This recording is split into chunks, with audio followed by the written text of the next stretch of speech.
आणि त्यानंतर मंत्रिमंडळाची बैठक संपन्न झाली। मंत्रिमंडळाच्या बैठकीमध्ये अनेक महत्त्वाचे निर्णय आज आम्ही घेतले। पुण्यश्लोक अहिल्यादेवींना विशेषतः त्यांनी परकीयांच्या आक्रमणामुळे संपूर्ण भारतामध्ये जी आमची श्रद्धास्थानं त्या ठिकाणी नष्ट करण्यात आली होती, त्याचं पुनरुज्जीवन करण्याचं काम हे अहिल्या मातांनी केलं।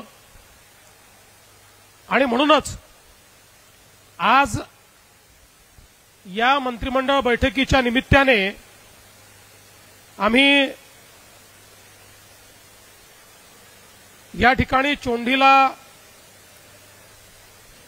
पुण्यश्लोक अहिल्यादेवी होळकर स्मृतिस्थळ याचं जतन व संवर्धन करण्याकरता 681 कोटी रुपयाचा आराखडा हा मान्य केलेला आहे। आणि यातून विविध प्रकारची कामं या ठिकाणी होतील आणि अखिल भारतीय स्तराचं एक प्रेरणास्थळ म्हणून, एक तीर्थस्थळ म्हणून हे तयार झालं पाहिजे, अशा प्रकारचा प्रयत्न आपण केलाय। यासोबत या त्रिशताब्दीचं औचित्य साधून याच बैठकीमध्ये अष्टविनायक गणपती मंदिरांचा जीर्णोद्धार 147 कोटी रुपये, श्री क्षेत्र तुळजाभवानी मंदिर विकास आराखडा 1865 कोटी रुपये, श्री क्षेत्र ज्योतिबा मंदिर विकास आराखडा 259 कोटी रुपये, त्र्यंबकेश्वर विकास आराखडा 275 कोटी रुपये, त्याचप्रमाणे श्री क्षेत्र महालक्ष्मी मंदिर विकास आराखडा 1445 कोटी रुपये आणि श्री क्षेत्र माहूरगड इथला विकास आराखडा 829 कोटी रुपये, असे जवळपास 5503 कोटी रुपयाच्या प्रकल्पांना मान्यता दिलेली आहे। जे कार्य देशामध्ये पुण्यश्लोक अहिल्यादेवींनी केलं तेच कार्य त्यांच्या त्रिशताब्दीच्या निमित्ताने महाराष्ट्रामध्ये करण्याचा प्रयत्न हा राज्य सरकारच्या माध्यमातून आम्ही करतो। यासोबत पुण्यश्लोक अहिल्यादेवींचं जीवन, त्यांचं कार्य याचा परिचय संपूर्ण जगाला झाला पाहिजे, या दृष्टीने त्यांच्या जीवनावर बहुभाषिक कमर्शियल चित्रपट हा निर्माण करण्याचा आम्ही निर्णय केलेला आहे। बहुभाषिक याकरता केला, तो मराठी असेल, तो हिंदी असेल, तो अजून इतरही भाषांमध्ये असेल, कारण त्यांचं कार्य हे कानाकोपऱ्यात पोचलं पाहिजे आणि अतिशय अद्ययावत तंत्रज्ञान वापरून हा सिनेमा तयार करण्यात येणार आहे, जेणेकरून त्यातनं केवळ तो जीवनपट नसेल तर त्यातनं त्यांच्या कार्याचं प्रभावीपणे मांडणी ही आपण करण्याचा प्रयत्न करणार आहोत। या निमित्ताने अहिल्यानगर जिल्ह्यामध्ये आपल्याला कल्पना आहे, मागच्या काळात प्रत्येक जिल्हा तिथे मेडिकल कॉलेज अशा प्रकारची आपण घोषणा केली। फक्त अहिल्यानगर जिल्हा राहिला होता की जिथे शासकीय मेडिकल कॉलेज नाही, बाकी सगळ्या जिल्ह्यांमध्ये आपण शासकीय मेडिकल कॉलेज तयार केले।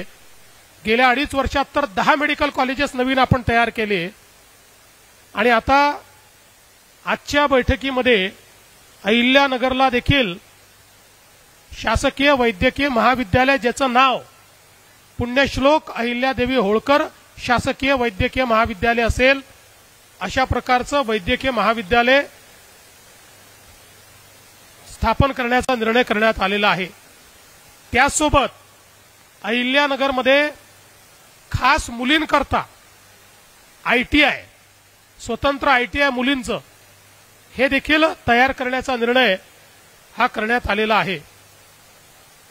आज एक नवीन महिला सक्षमीकरणाकरता आदिशक्ती अभियान राबवण्याचं आपण ठरवलेलं आहे आणि राज्यातील महिलांच्या आर्थिक, सामाजिक, शैक्षणिक आणि आरोग्यविषयक समस्यांबाबत समाजामध्ये संवेदनशीलता निर्माण करणे आणि या अभियानाच्या माध्यमातून मोठ्या प्रमाणात जागृती करणे हा आपला प्रयत्न असेल आणि यासोबतच या क्षेत्रात काम करणाऱ्या महिला आणि महिला केंद्रित NGO यांना आदिशक्ती पुरस्कार हा प्रदान करण्याचा निर्णय आपण घेतलेला आहे।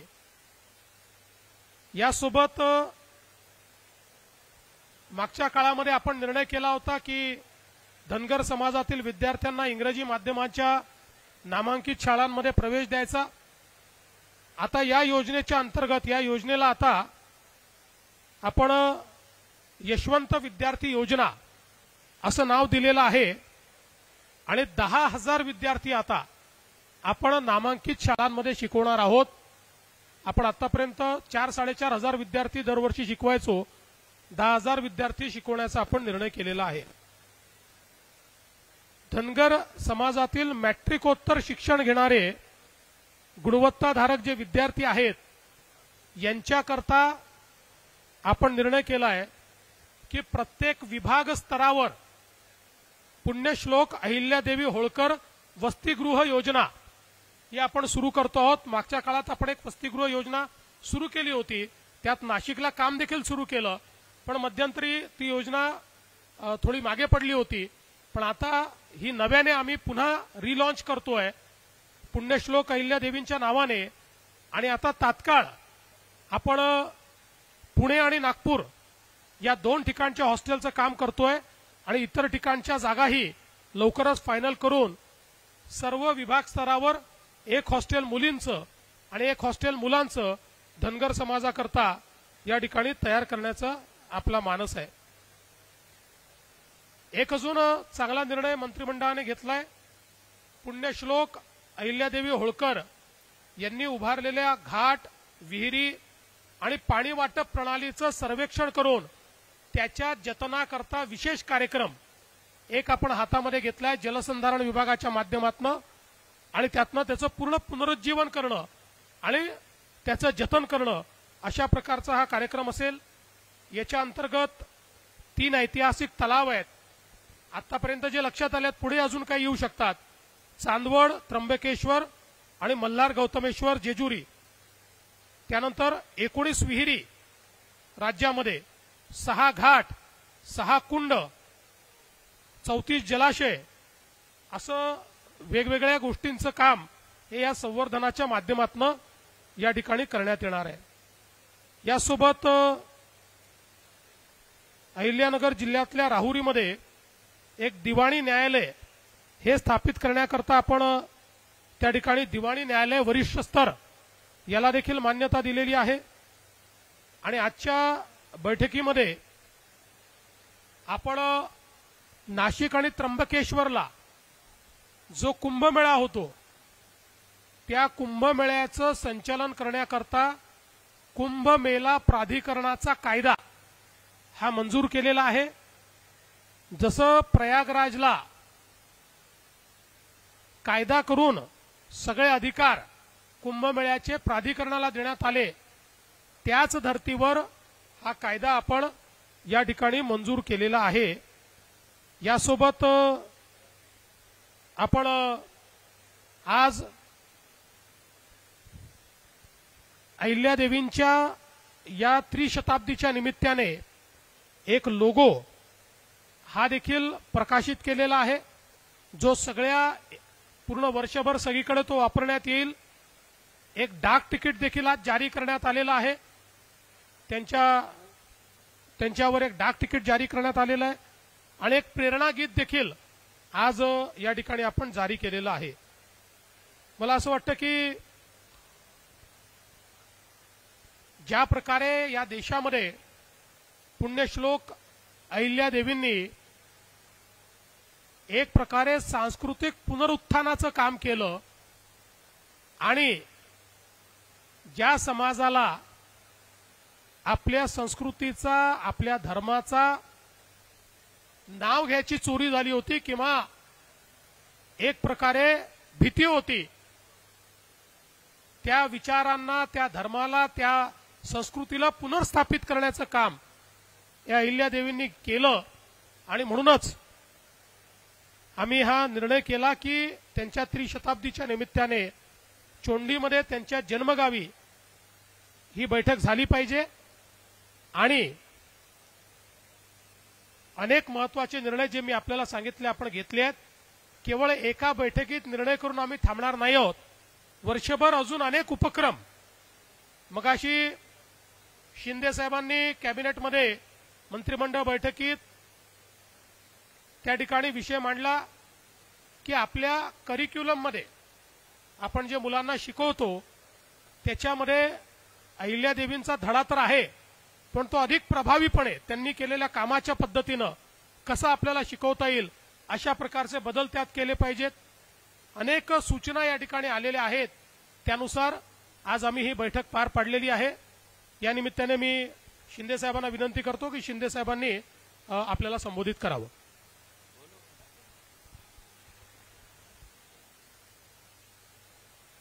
पुण्यश्लोक अहिल्यादेवी होळकर यांच्या त्रिशताब्दी 300व्या जयंतीचं औचित्य साधून आज चोंडीमध्ये त्यांच्या जन्मगावी आज आम्ही मुख्यमंत्री, आमचे अजितदादा, सर्व मंत्रिमंडळ या ठिकाणी कॅबिनेट बैठकीसाठी आलो.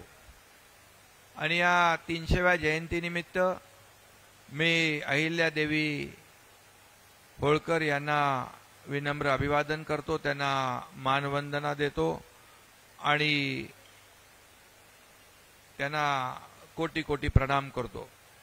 खरं म्हणजे ही संकल्पना आमचे विधान परिषदेचे सभापती रामभाऊ शिंदे यांनी मांडली आणि अतिशय एक अहिल्यादेवी होळकर, पुण्यश्लोक अहिल्यादेवी होळकर यांचा इतिहास, त्यांचं कार्य याला उजाळा देण्यासाठी, त्याचं स्मरण करण्यासाठी आणि त्यांना मानवंदना देण्यासाठी या ठिकाणी कॅबिनेट घ्यावी अशी संकल्पना मांडली, मागणी केली.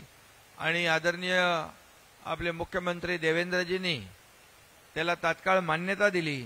त्याबद्दल मी मुख्यमंत्री महोदयांचं मनापासून अभिनंदन करतो आणि रामभाऊंना देखील धन्यवाद देतो. खरं म्हणजे आज आपण पाहिलं की मुख्यमंत्री महोदयांनी अतिशय विस्तृतपणे या ठिकाणी आज आम्ही घेतलेले निर्णय जे आहेत या निर्णयाच्या बाबतीमध्ये सगळी माहिती दिलेली आहे. खरं म्हणजे आज अहिल्यादेवींनी जे काही काम केलं आणि समाजाभिमुख काम केलं, एक खऱ्या अर्थाने कुशल प्रशासक, संघटक आणि दूरदर्शीपणा त्यांच्या कार्यातून आपण पाहिला. आणि त्यामुळे त्यांनी मोठ्या प्रमाणावर आपली जी काय परकीय आक्रमणं होती त्याच्याबद्दल, जी आक्रमणामध्ये आपली देवस्थानं जी त्याच्यामध्ये नष्ट झाली होती ती देवस्थानं पुन्हा उभी करण्याचं मोठं काम त्यांनी केलं. मग त्याच्यामध्ये पुष्कर आहे, अयोध्या आहे, ऋषिकेश आहे, पंढरपूर आहे, गया इथली मंदिरं आहेत, त्याची साक्ष देणारे अनेक घाट बांधले, मठांची स्थापना केली. औरंगजेबाने उद्ध्वस्त केलेलं काशी विश्वेश्वर मंदिराचा जीर्णोद्धार देखील पुण्यश्लोक अहिल्यादेवींनी केला. आणि म्हणून खऱ्या अर्थाने त्यांनी अनेक तीर्थक्षेत्र बांधली, मंदिरं बांधली.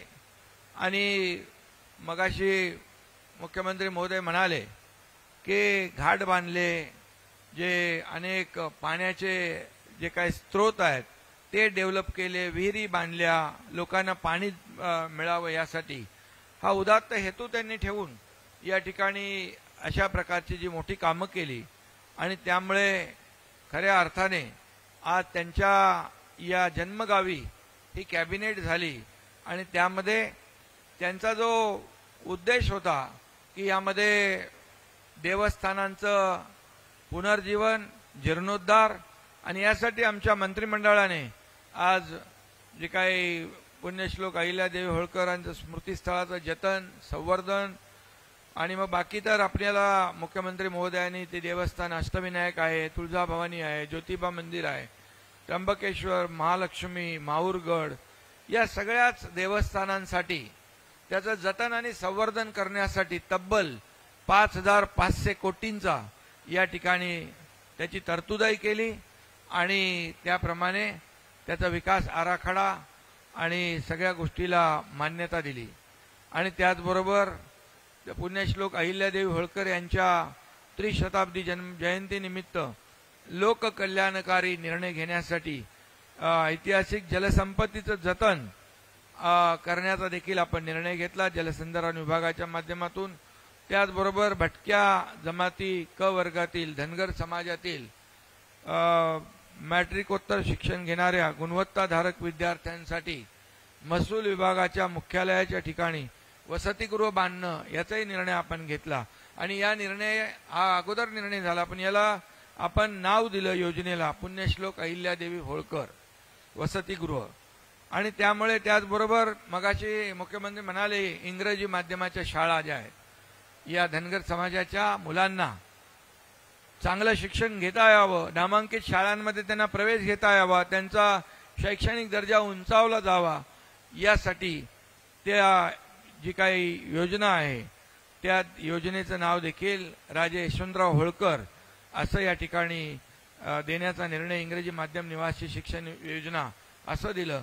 आणि याचा परिपाक म्हणजे आता झालेल्या केंद्रीय लोकसेवा आयोगाच्या परीक्षेत कोल्हापूर जिल्ह्यातल्या कागल येथे एक मेंढपाळाचा मुलगा आपला बिरुदेव ढोणे हा रँक 551 क्रमांकाने उत्तीर्ण झाला. हा देखील रामभाऊ आपल्याला सगळ्यांना अभिमान आहे. आणि म्हणून यासाठी आपण जे काही त्यांचं कार्य पुण्यश्लोक अहिल्यादेवींचं आहे त्याचं स्मरण करणं, ते पुढच्या पिढीपर्यंत पोहोचवणं, हा इतिहास आपण तरुण पिढीला ऊर्जा आणि प्रेरणा देणारा ठरावा यासाठी आजची कॅबिनेट खूप महत्वाची होती. मेडिकल कॉलेजचा देखील आपण निर्णय या ठिकाणी घेतला.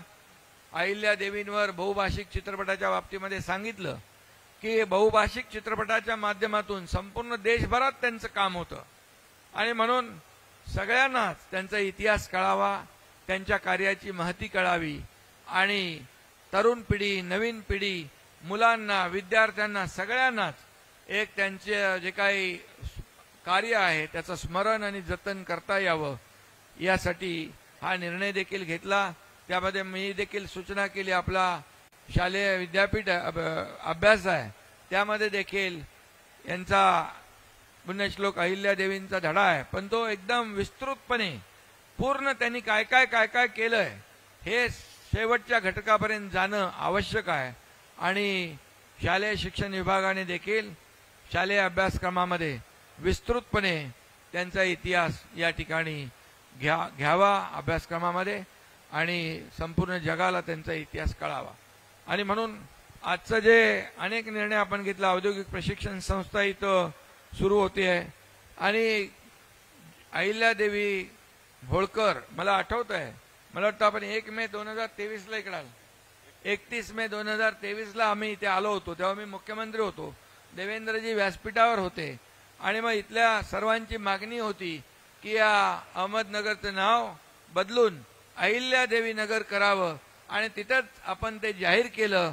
आणि मला समाधान आहे आपण अवघ्या किती 16 महिन्यामध्ये केंद्राने देखील देवेंद्रजींनी देखील तिकडे पाठपुरावा केला आणि केंद्राने देखील अवघ्या 7 महिन्यात त्याला मान्यता दिली आणि आज आपण पुण्यश्लोक अहिल्यादेवी नगर असं अधिकृतपणे या ठिकाणी तो निर्णय घेतला. जसा धर्मवीर संभाजीनगर आणि धाराशिव आपण निर्णय घेतला, हे देखील एक ऐतिहासिक निर्णय आहे.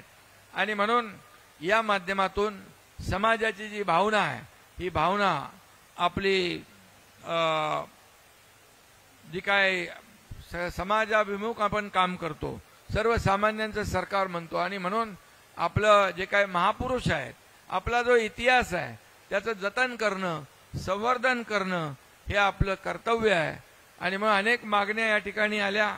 त्यामध्ये मी मगाशी मुख्यमंत्री महोदयांना देखील सांगितलं की जसं ग्रामीण भागात पुण्यश्लोक अहिल्यादेवी होळकर यांच्या नावाचं सांस्कृतिक केंद्र आहे, तसं नगर विकास विभागाच्या माध्यमातून देखील शहरामध्ये महापालिका नगरपालिकांमध्ये त्यांच्या नावाचं पुण्यश्लोक अहिल्यादेवी होळकर सांस्कृतिक केंद्र, म्हणजे त्या ठिकाणी त्या मुलांमध्ये अभ्यासिका असेल किंवा त्यांचा इतिहास असेल, त्या सगळ्या ज्या काही जतन करण्याच्या गोष्टी आहेत त्या देखील आपल्याला तिथं करता येतील.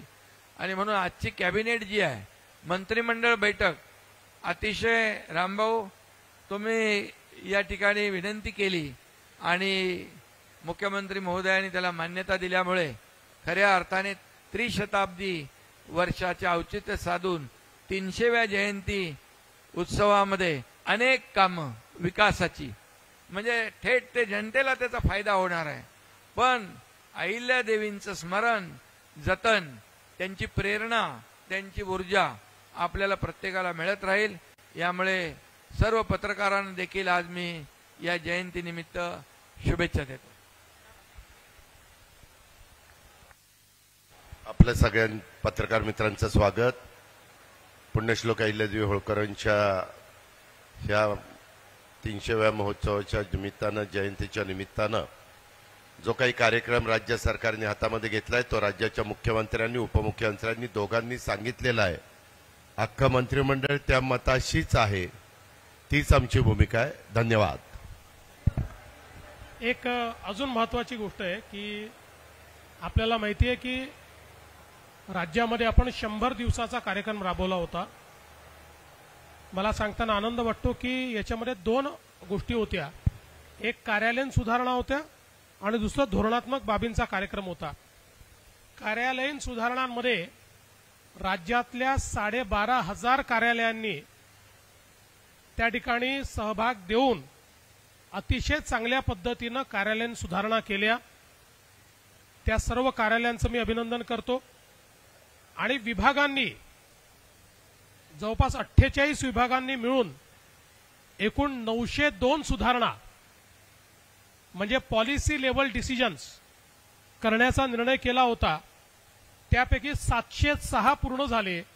78% जे काही ठरवलेलं टार्गेट होतं ते विभाग पूर्ण करू शकले. मला असं वाटतं हे देखील अतिशय चांगलं काम विभागांनी केलं. त्यामुळे सर्व अधिकाऱ्यांचं मी अभिनंदन करतो.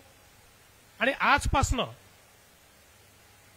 6 मे पासनं ते 2 ऑक्टोबर पर्यंत 150 दिवसाचा एक कार्यक्रम आम्ही घोषित करतो आहोत. हा कार्यक्रम जो आहे याच्यामध्ये 3च कंपोनंट असणार आहे. पहिला कंपोनंट प्रत्येक विभागाला विकसित महाराष्ट्र 2047 या संदर्भात आपल्या विभागाचा रोडमॅप तयार करायचा आहे, ज्यामध्ये पहिला टप्पा 2029, दुसरा टप्पा 2035 आणि तिसरा टप्पा 2047 अशा प्रकारचा एक रोडमॅप हा प्रत्येक विभागाला तयार करायचा आहे. दुसरं, प्रत्येक विभागाला ई गव्हर्नन्सचे रिफॉर्म करायचे आहेत. 100% गव्हर्नन्स हा ऑनलाईन आणायचा आहे आपल्याला. कोणालाही कार्यालयात येण्याची आवश्यकताच भासू नये अशा प्रकारची व्यवस्था उभी करायची आहे. त्या दृष्टीनं ई गव्हर्नन्स रिफॉर्म्स हा दुसरा टप्पा आहे. आणि तिसरा इनिशिएटिव्ह त्यातला आहे तो म्हणजे सेवा विषयक प्रशासकीय सुधारणा. अशा 3 गोष्टींवर 150 दिवस काम करायचंय. सविस्तरपणे या सगळ्या गोष्टींमध्ये काय काय करायचंय याची माहिती 7 तारखेला ज्यावेळेस 100 दिवसाचं पुरस्कार वितरण ठेवलंय त्या दिवशी मी विभागांना आणि मंत्रिमंडळासमोर ती मांडणार आहे. आणि मला विश्वास आहे की या 150 दिवसांमध्ये या 3 बाबी केल्यानंतर खूप मोठ्या प्रमाणात प्रशासन लोकाभिमुख झालेलं, गतिशील झालेलं आणि अकाउंटेबल अशा प्रकारचं आपल्याला पाहायला मिळेल. त्यामुळे आज या चोंडीच्या भूमीतून, कारण या ठिकाणी पुण्यश्लोक अहिल्यादेवी होळकर यांना उत्तम प्रशासक म्हणून मानलं जायचं, म्हणून आज हा 150 दिवसाचा कार्यक्रम या ठिकाणून मी घोषित करतो आहे, जो 2 ऑक्टोबरला गांधीजींच्या प्रेरणेने त्या दिवशी आपण त्याचा निकाल घोषित करू. धन्यवाद.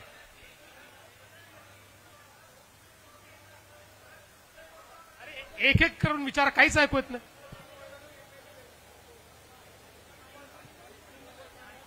अरे यांना काहीतरी, कोणाला माईक दे, तिकडे दे माईक दे. चल. सर, सुप्रीम कोर्टाने, आम्हाला अतिशय आनंद आहे की सुप्रीम कोर्टाने, सर्वोच्च न्यायालयाने 4 महिन्यामध्ये स्थानिक स्वराज्य संस्थेचा निवडणुका घेण्याच्या संदर्भात त्या ठिकाणी आम्हाला परवानगी दिली, आदेशित केलं. सर्वोच्च न्यायालयाच्या निर्णयाचं आम्ही मनापासून स्वागत करतो आणि आम्ही निवडणूक आयोगाला विनंती करणार आहोत की निवडणूक आयोगाने तात्काळ या संदर्भात सगळी तयारी करावी. एक अजून महत्वाची गोष्ट आहे की निवडणूक आयोगाने एक अजून आमची मागणी जी आहे ती मान्य केलेली आहे. ओबीसी आरक्षणाच्या संदर्भात बाठिया आयोगाच्या पूर्वीची स्थिती असणार आहे, त्यामुळे या निवडणुकांमध्ये ओबीसीचं पूर्ण आरक्षण हे देखील लागू असणार आहे. मला असं वाटतं याचं देखील मी आम्ही अतिशय मनापासून स्वागत करतो. सर, देशात मॉक ड्रिल होणार आहे उद्याला, राज्यामध्ये उद्याला मॉक ड्रिल होणार आहे का? कुठे कुठे होणार, कशा प्रकारे होणार आणि काय नेमकी परिस्थिती आहे, काय नेमकं? केंद्र सरकारने सगळ्या राज्यांना मॉक ड्रिलच्या सूचना दिलेल्या आहेत. ही मॉक ड्रिल कुठे करायची आणि कशी करायची या संदर्भात आज सकाळी 10:30 वाजता केंद्रीय गृह सचिवांनी सर्व राज्याच्या प्रमुखांशी चर्चा केलेली आहे. त्याचप्रमाणे महाराष्ट्रात देखील त्याचा प्लॅन झालेला आहे. तशा प्रकारची मॉक ड्रिल ही करण्यात येणार आहे. मला असं वाटतं की अशा प्रकारच्या मॉक ड्रिलचे खूप जास्त डिटेल जर आपण सांगितले तर मग ती ड्रिल कशी राहील? सगळ्याच गोष्टी माहिती असल्या तर ती मॉक ड्रिल कशी होईल? आणि म्हणून मला असं वाटतं एवढा पुरे आहे की महाराष्ट्रात ही मॉक ड्रिल होणार आहे. सर, जलजीवन सर पाणी टंचाईबद्दल सर जलजीवन मिशनची जी कामं आहेत, काही कंत्राटदारांनी अर्धवट कामं ठेवलेली आहेत. लोकशाहीने या संदर्भात यवतमाळमधील भीषण वास्तव समोर आणलंय. महिलांना पाणी टंचाईसाठी वणवण करावी लागते. अहिल्यानगरमध्ये सुद्धा तीच परिस्थिती आहे. या कामांच्या बाबतीमध्ये काय आदेश दिलेत येतील? यापूर्वीच या संदर्भात मी सांगितलेलं आहे. मंत्रिमंडळात याची चर्चा झाली. त्यानुसार ज्या योजना अर्ध्या राहिलेल्या आहेत त्याचं नव्याने एस्टिमेट तयार करणे, त्याला फेर प्रशासकीय मान्यता घेणे आणि त्या योजना पूर्ण करणे याला प्राधान्य देण्यात येणार आहे. सर, निवडणूक आयोगाच्या बाबतीत तुम्ही सगळं तूच विचारशील तर बाकीच्यांना एक शेवटचं सर 4 महिने पावसाळ्याचे आहेत. तुम्ही ज्या प्रकारे स्थानिक स्वराज्य संस्थांच्या निवडणुका सांगत आहात, स्थानिक स्वराज्य संस्थेच्या निवडणुकीत महायुती एकत्रित असेल. काही एखाद्या ठिकाणी एखादा वेगळा निर्णय स्थानिक स्तरावर होऊ शकतो, पण ओव्हरऑल पॉलिसी म्हणून महायुती एकत्रित लढेल. दुसरा विषय दुसरा एक विषय असा आहे की तुम्ही आज पहिल्यांदी स्वातंत्र्यानंतर ग्रामीण भागामध्ये मंत्रिमंडळ मीटिंग होतीये. आज या निमित्ताने अहिल्यानगर जिल्ह्यावर विकासाचा वर्षाव झालेला आहे. अशा पद्धतीने तुम्ही इथून पुढे अन्य कुठं ग्रामीण भागात मीटिंग घेणार का? म्हणजे सरकार आपल्या दारी असं होणार का? आम्ही मुंबईत बसूनही विकासाचा वर्षाव करू शकतो. त्यामुळे रेग्युलर बैठका मुंबईतच होतील. पण अहिल्यादेवीची त्रिशताब्दी हा एक अत्यंत महत्वपूर्ण अशा प्रकारचा पर्व आहे, म्हणून या ठिकाणी आपण घेतली आहे. यापुढे कुठे अशा प्रकारचा एखादा पर्व असेल तर घेतली जाईल. चला, थँक्यू, धन्यवाद. सर